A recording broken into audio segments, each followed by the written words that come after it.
Israel says new settlements in East Jerusalem are needed to accommodate a growing population there, but Palestinians say they are being built on disputed territory and could possibly derail the peace process. David Adelman is editor-in-chief of World Policy Journal. He joins us from New York. He says baby steps are the key to success. And journalist Sharif Nashasibi is in London. He says the peace process is all process and no peace. Gentlemen, welcome to the show. Let me start with you, David Adelman. Baby steps, you say, are what is needed, but you've got a sense of optimism here. The Palestinians have said these settlements are a deliberate and willful escalation, a poke in the eye for everybody, including the Americans. Why do they do it? And this is no good, is it? Yet again, it's a case of one hand giveth, the other taketh away in the case of the Israelis. But they are making a gesture in releasing 26 prisoners. There's no doubt about that. The problem is that... Now, we're talking about thousands of... hang on a minute. We're talking about thousands of new units. Slightly different, right. Isn't it? But the Palestinians... The Israelis have released Palestinian prisoners, which is a very big deal for the Palestinians. What is not good is the Israeli settlements. Now, here's the situation, as I see it.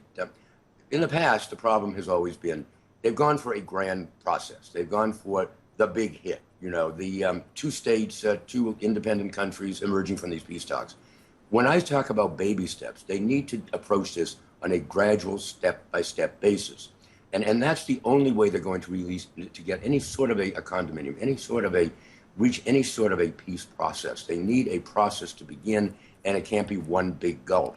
Obviously, these issues, like what the Israelis have done, that's difficult, but it's not insurmountable. Sharif Nashasibi, and I apologise for not pronouncing your name correctly, my mistake there as we began. Jerusalem's mayor calls this expansion, and I quote, a normal process needed to sustain the city's growth. John Kerry says this is something that was already in discussion, shouldn't derail things. Everybody already knew. The majority of Palestinians may not have known about these settlements, but he said it was already in play. We should keep going. Why do you think, or why are you so sceptical going forward about these peace talks? Well, we need to be clear. Settlements in occupied territory are illegal under international law. And since the resumption of these peace talks, we have more than 2,000 settler homes announced.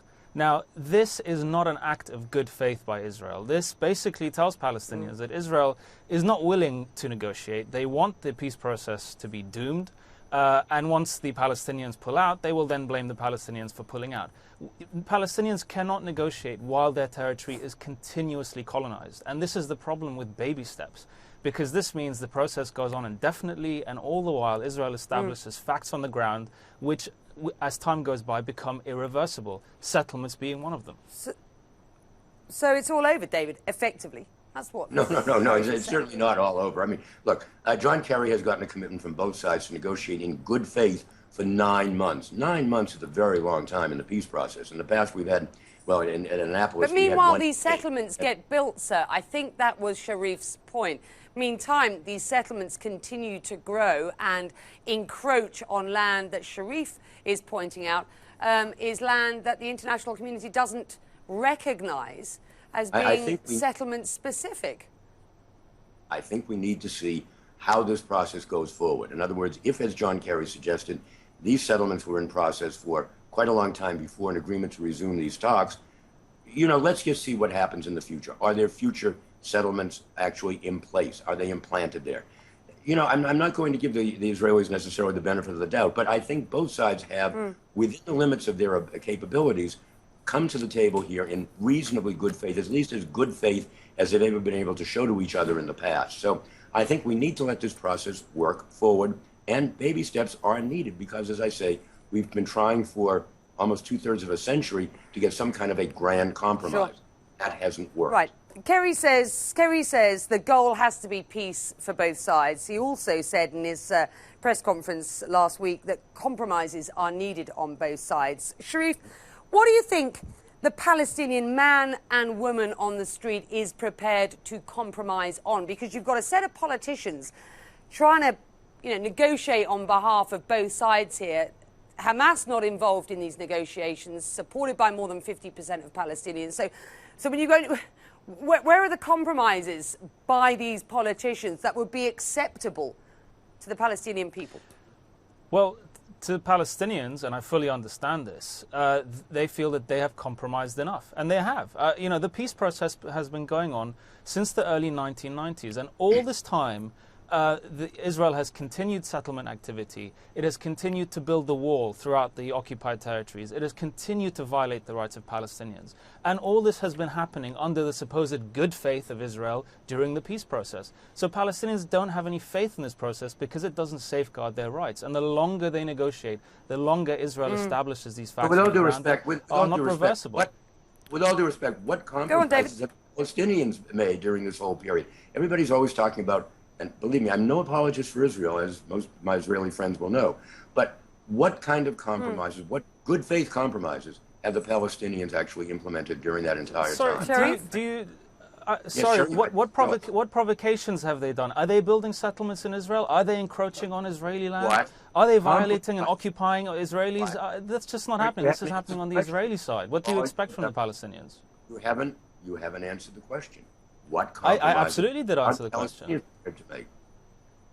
What compromises? That's a fairly straightforward question. I think that's a question that we need to understand.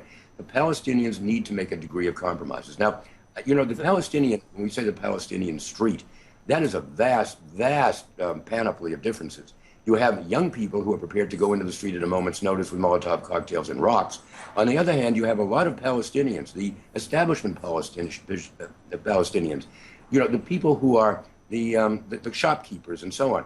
They want to see development there. They want to see economic advancement. They want to see a viable country of their own. They don't want to see occupation. None of them do. They are homogenous in that respect. They don't want their country to be occupied and colonized.